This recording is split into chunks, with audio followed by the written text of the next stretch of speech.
Lá vai o hacker para o ataque. Passa por um colaborador, passa por dois. Finta VPN e o antivírus grátis. Dá uma revenga na firewall. Olha, vai finalizar o ataque informático. Mas a Vodafone Business faz uma grande defesa. Agora a sua empresa pode ter a melhor defesa contra ataques informáticos. Com os seus equipamentos protegidos com o Trend Micro, a partir de 1,70€ por mês, o seu negócio pode tudo. Together we can. Vodafone Business.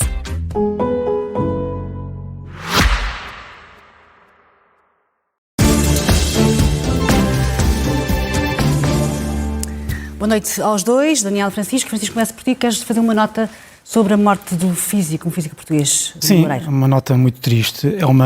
Tem a ver com uma notícia que a SIC também deu e que é, a meu ver, a notícia mais importante do dia a envolver Portugal, e eu não queria deixar de dar essa nota, não só porque é uma nota pessoal, porque tem a ver com uma pessoa de que eu gostava muito, foi meu contemporâneo, ainda que não colega propriamente dito, no liceu, é de uma família que a minha família gosta muito, a mãe dele foi a minha professora de francês, e eu queria dar também pensei muito nela neste dia, mas não é só uma nota pessoal, é mesmo uma nota muito importante para Portugal, ou sobre Portugal, porque o Nuno Loureiro, que era um professor muito reconhecido do MIT, era um dos grandes cientistas do mundo, e ainda para mais numa área muito importante para o nosso futuro coletivo, que é da fusão nuclear, e a possibilidade de que ele era um amante muito, aliás, articulado. Há muitos podcasts e entrevistas que eu recomendo que vejam sobre essa possibilidade de nós, o mais breve possível, termos uma energia limpa, segura e limitada, que supera esta nossa arcaica dependência de matérias-primas finitas, de processos produtivos insustentáveis e de regimes políticos tóxicos. E, portanto, é com grande tristeza que eu deixo esta nota aqui. Como vos disse, se fosse só uma nota pessoal, eu não a daria aqui, mas acho que é uma nota pessoal que tem este lastro ou esta continuidade enfim, era um dos melhores do mundo numa área que é muito necessária, e o facto de o termos perdido de forma trágica é também uma tragédia para todos. Bem. Daniel, vamos então aos assuntos do dia e estas declarações do Ministro da Educação. Perguntava-se se as explicações que o Ministro já veio dar, entretanto, se para ti ficaste esclarecido. Eu não precisava delas, aliás, o Francisco é testemunha, porque antes falámos do tema, por ser tema aqui antes disso, eu não precisava delas. Eu detesto debates baseados na má-fé. Mas houve má-fé de quem? Não, as declarações passaram, as declarações são evidentemente desastradas na sua forma, podem até ser sentidas como ofensivas na sua forma, mas nós também temos todos que começar a fazer um esforço para o debate também não se tornar muito primário, nós, os agentes políticos, os comentadores, etc., de tentar perceber o que é que as pessoas estão realmente a querer dizer.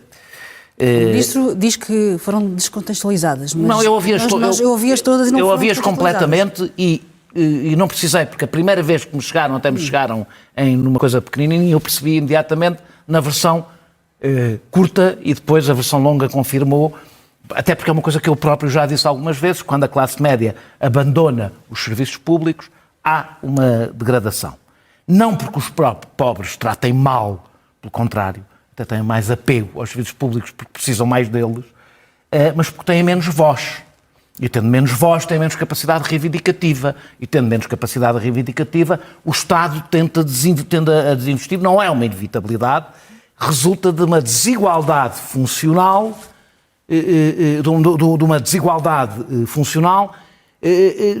ou seja, que há um grupo que tem menos acesso ao poder político, ao Estado, à administração pública, etc. E por isso há um processo de degradação. E eu mal ouvi a versão curta, percebi que deveria ser aquilo que ele queria dizer, e disse de uma forma desastrada, que não é um pormenor num político, muito menos num assunto tão sensível, mas não é o centro. Menos no Ministro da Educação. O que é que a mim me incomoda? A mim incomoda-me porque este Ministro está a descongelar as propinas. Anuncia um reforço de 87 euros por mês para os mais pobres. Ele tinha dito que este descongelamento das propinas resultava de uma grande mudança no apoio social. Os preços das residências hoje, os preços para viver onde a universidade funcionam como um números clausus social e um números clausus regional, duplamente. Também para a classe média. Se há momento mais inacreditável para descongelar as propinas, por pouco valor que seja, é no momento em que estamos a perder estudantes por razões económicas, em que todo o esforço ia no sentido oposto. extraordinariamente, em vez de estarmos a discutir isto, estamos a discutir uma frase que eu, quando ouvi, disse esta polémica não vai dar 2 horas. E eu acho que este é um dos problemas do nosso debate político, é que passamos demasiado tempo a discutir deslizes e pouco tempo a discutir política. Francisco, concordas com esta ideia? Concordo inteiramente, aliás, nós só estamos aqui a discutir isto por causa da frase e da forma como ela foi Mas interpretada. saiu-lhe mal, ou não? Ou seja, não era aquilo que eu queria dizer, mas... Sim, mas também dizer isso, se eu começasse por aí, também me sentia um bocado uma fraude, devo dizer. Porque o que o Ministro diz é exatamente aquilo que o Daniel disse. Não é exatamente, tem outro contexto que acresce àquilo que o Daniel disse, e que o Daniel tem toda a razão. Eu discuto política com o Daniel há muitos anos e sempre ouvi dizer isto. E é ele e à esquerda, que não, os serviços públicos não podem ficar só para os mais pobres, porque senão também se degradam para os próprios pobres. E não é porque não são os pobres que os degradam, é a exclusividade mas social. O problema é que é isso que fica nas O frases. Ministro estava a dizer era sobre o tema de saber se as residências devem ser só ou não para os bolseiros que não pagam nada. E quando assim é, diz o Ministro, bem ou mal, mas é este o contexto, quando assim é, o próprio Estado fica sem capacidade financeira para investir, para melhorar e para tratar das residências. E, portanto, os próprios pobres que dependem daquilo ficam prejudicados. Mudar todo ou seja, a ação social escolar é para os mais pobres. Certo, então, mas vamos discutir isso. O problema é que ninguém quis discutir isso. Ninguém quis discutir isso. Porque nós vivemos num momento em que o comentário político deixou de ser análise e passou a ser opinião à queima-roupa sobre os deslizes, como bem diz o Daniel, muitas vezes de pessoas que estão, claro que o Ministro devia ter dito de outra forma, eu até acho que ele se devia, entre aspas, retratar, devia vir explicar melhor, não lhe caiam os parentes na lama, mas também nós, que diabo, nós também temos que ter alguma pedagogia, as pessoas que aqui estão, que nos dão, apesar de que é um privilégio estarmos aqui, temos que ter alguma pedagogia e dizer, não foi isso que o Ministro disse. Eu antes de entrar para aqui, vi Não disse ou não queria dizer? Não queria dizer, não disse o que as pessoas... Mas era suficientemente... Daniel, deixa-me só dizer isto. Claro, aliás, qualquer pessoa com o mínimo de boa fé que conhece o Ministro, não me parece que esteja ali um troll do Chega, não é um radical qualquer. Eu vi um lead de uma notícia, um título de uma notícia, antes de entrar para aqui, que dizia Ministro da Educação ou do Ensino Superior, já não sei qual, eu confesso que agora não sei qual é que é o título da Educação. Exato.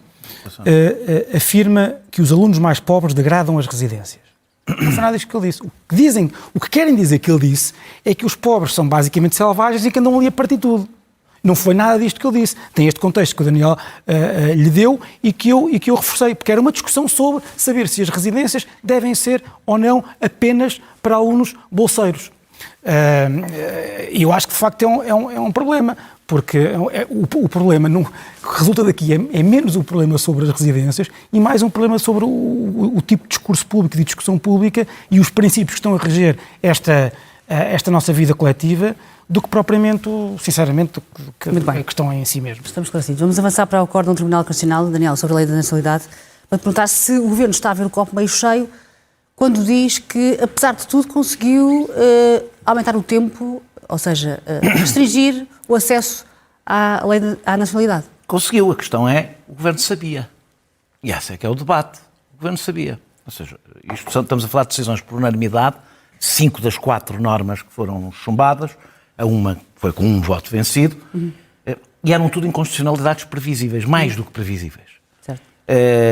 E o Governo quis deixar para o Tribunal Constitucional o ónus deste chumbo para ficar o Chega a debater com os juízes e a debater com o sistema, sendo que eles ficam de fora. Foi de propósito. Cobardia. É Chama-se cobardia.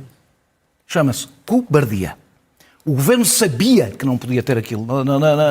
Na lei tem juristas que sobrem, estamos a falar de decisões por unanimidade.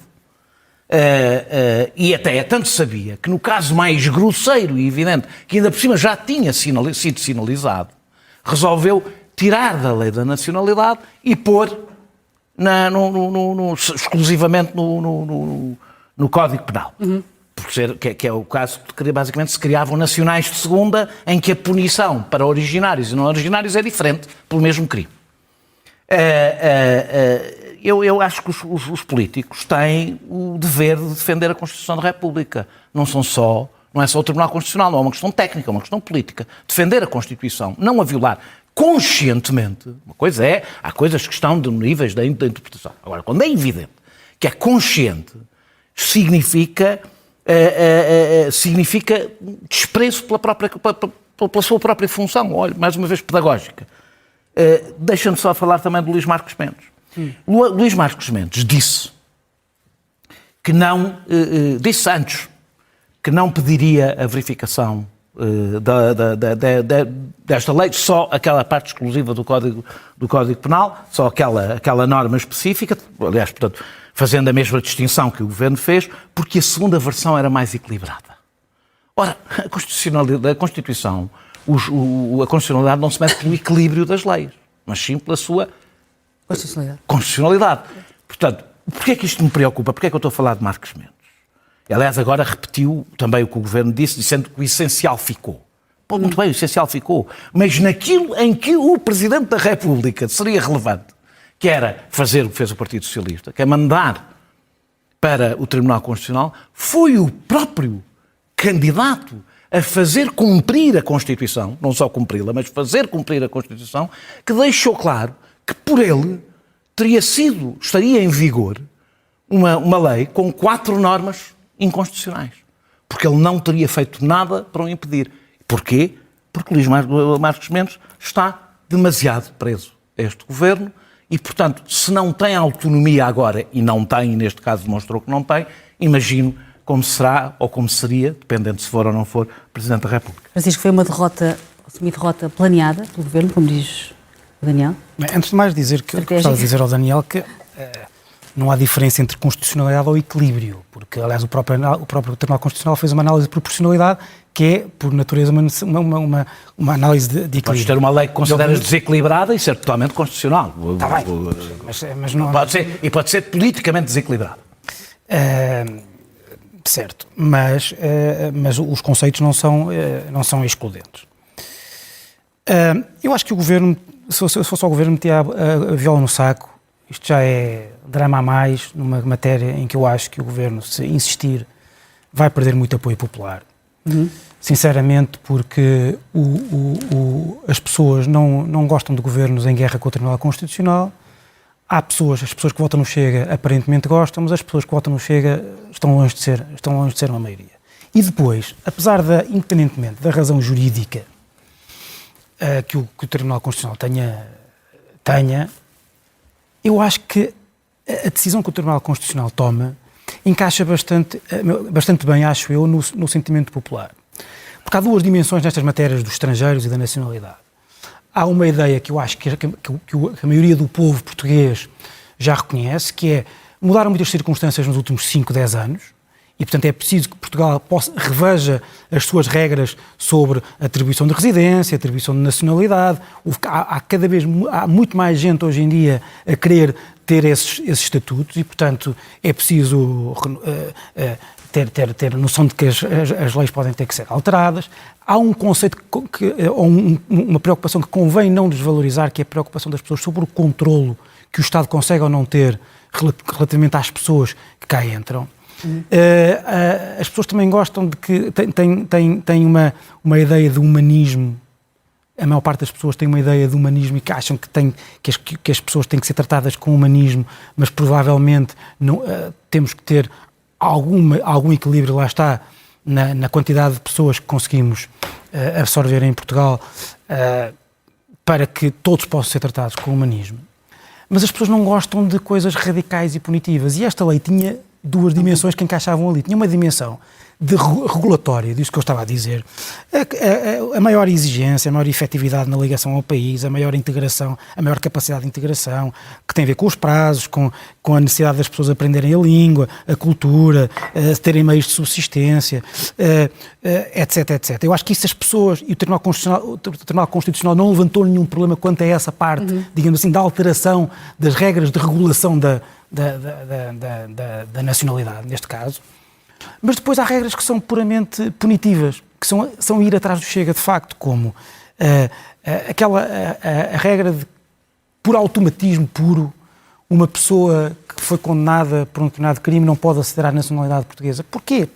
Quando muito dizia-se que não podia entrar em Portugal, agora viveu 10 anos em Portugal e deixa de poder... Pronto, quer dizer, o que o Tribunal Constitucional diz é que isto é uma restrição desproporcional, desequilibrada, portanto, ou seja, tem que haver tem que haver possibilidade de isto poder ser uma ponderação, mas não ser automático. A outra, a perda... Ficar por aqui. Eu sinceramente não sei o que é que o Governo ganha, porque senão vai tentar olhar para isto e tentar perceber que alterações... Eu muito sinceramente, acho que o Tribunal Constitucional não está com grande vontade de dar razão ao Governo. E, portanto, qualquer alteração tipo renda de birros pequenina que o Governo queira fazer, eu acho que há o risco de esbarrar outra vez no Tribunal Constitucional. E a ideia de que o Governo está num conflito institucional com o Tribunal só tem como possível resultado a perda de apoio político do Governo. Eu gostava de dizer uma coisa sobre o Tribunal Constitucional. Sim, Eu acho que se vai abrir um debate, eu vou ser rápido, não sei se temos pouco tempo, temos que avançar, mas diz, vou ser rápido, que começou o debate, vai acentuar esse debate por causa disto, dos juízes do Tribunal Constitucional, e que traz outro debate se há juízes nomeados pelo Chega ou não há juízes indicados pelo Chega. E eu quero só dizer uma coisa sobre isto. Se os nossos... É verdade que o Chega é a segunda força no Parlamento. Se o nosso legislador quisesse que a proporcionalidade fosse o critério, o principal, o único, tinha decidido outra forma de eleição dos juízes. Por exemplo, por eleição proporcional. Não foi assim que decidiu. Decidiu que cada juiz é eleito por 2/3 dos deputados. E para que é que decidiu isto? Exatamente para haver uma maioria haver uma capacidade de bloquear, a maioria constitucional, bloquear a escolha de juízes que não fazem parte do arco constitucional. Apesar de ser a segunda força, difícil um partido cujo líder diz que está nas tintas, a expressão é dele, estou-me nas tintas para a Constituição, querer escolher o juiz que vai verificar, poderá, com certeza, se tiver... Enquanto houver 2/3 que queiram defender a Constituição, é absolutamente legítimo não o permitir. É bom as pessoas olharem para o que está a acontecer nos Estados Unidos e o que aconteceu com o Supremo nos Estados Unidos. Como o Supremo se tornou na linha da frente da destruição da própria democracia constitucional. Para o ponto seguinte e para o último, Daniel, mas isto não pode levar a que se torne mais premente para a direita fazer uma revisão constitucional? Ouvimos ontem André Ventura. Com estes temas? Com estas decisões estão a esbarrar contra uma Constituição? Estão a esbarrar em direitos fundamentais. Eu não consigo imaginar. Eu não estou a dizer que concordo. Não é só concordar. Do ponto de vista argumentativo não é fácil. Mas vimos ontem André Ventura a dizer que isto não serve. Está bem, mas o André Ventura é normal de querer tirar a igualdade, a proporcionalidade e todos os valores constitucionais de qualquer democracia, porque não é um democrata. E não sendo um democrata, é normal que não queira que esses valores lá estejam. Não veja como é que o resto da maioria, a não ser que tenham ensandecido, possam alterar qualquer das coisas na Constituição que esteve na base deste chumbo, que são questões essenciais,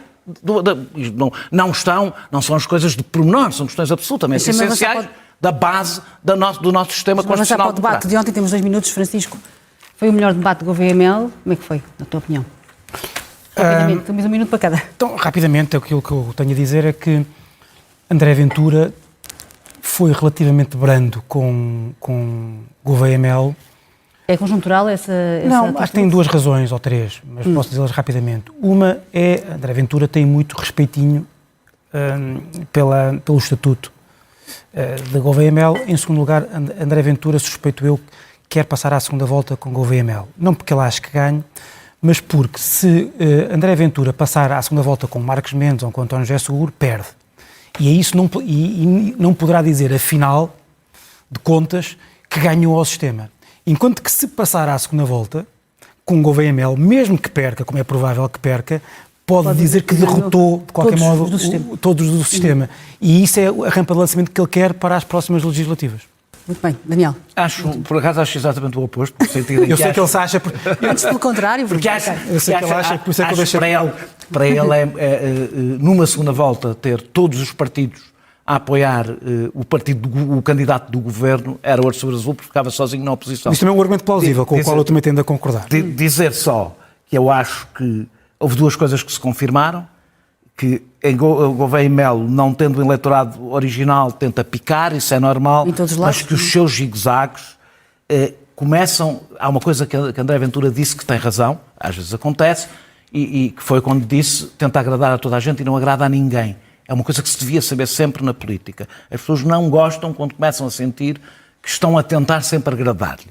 A segunda é que André Ventura não quer ser Presidente da República, o que é extraordinário, porque a pessoa que nós damos como mais provável na segunda volta é uma pessoa que não quer o cargo, não o quer, e deixou claro em 2 momentos, quando disse que se for eleito Sócrates vai preso, e nesta questão que ele levantou sobre a questão da Constituição, a falar da revisão constitucional, que é a única coisa em que ele não tem poder. Dizer só sobre isto do Sócrates. Isto demonstra, sobretudo, uma coisa que me faz muita confusão. Não faz confusão, sei que é assim. A principal vantagem que tem Ventura sobre os outros candidatos é não ter nenhum respeito pelos seus próprios eleitores. E isso é uma vantagem terrível, mas que demonstra que ele é fruto da falta de exigência dos próprios eleitores. Muito rapidamente, muito mais grave do que o candidato que vai à frente das sondagens aparentemente ser aquele que menos quer ser Presidente da República, é o facto de, traduzido no estudo de opinião, na sondagem de ontem da Católica que vem no público, as pessoas põem-no em primeiro, mas perguntadas sobre qual é que é o que tem mais perfil presidencial, ele aparece em 5º ou 6º ou 7º. Quer dizer, quer dizer que as pessoas desistiram de eleger. As pessoas, ao mesmo tempo dizem que ele não tem, o povo português ao mesmo tempo diz que ele é um dos que menos tem perfil presidencial, mas está em primeiro. Enfim, Francisco, Daniel, obrigado aos dois por terem estado connosco esta noite. Obrigado.